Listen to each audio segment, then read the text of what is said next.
నేను చేసిన తప్పే ఇప్పుడు నా కన్ను అయితే గట్టిగా పొడిచేస్తుందండి. ఎంత గట్టిగా పొడుస్తుందంటే, ఫస్ట్ మనం ఛానల్ పెట్టినాక మన రిలేటివ్స్ ఉంటారు కదా, మన బంధువులు, మన అమ్మ వాళ్ళ సైడు కొందరు ఉంటారు కదా, వాళ్ళకైతే మనం చెప్తాం. అదే పెద్ద తప్పు. అలా చెప్పకండి, వాళ్ళ దగ్గర సబ్స్క్రైబ్ అయితే చేపికండి.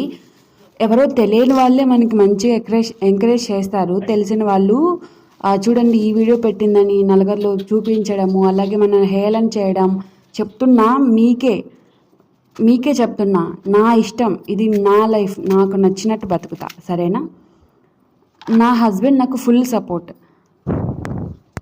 మీకు అంత ధైర్యం ఉంటే ఒక వీడియో తీసి దానికి వాయిస్ ఓవర్ ఇచ్చి ఒక 2 minutes వీడియో 1 minute చేసి ఒక్కసారి దానికి వాయిస్ ఓవర్ ఇవ్వు. అప్పుడు నీకు తెలుస్తుంది ఒక వీడియో ఎడిటింగ్ చేయడం ఎంత కష్టమో. నన్ను తిట్టే వాళ్ళ కోసమే ఈ వీడియో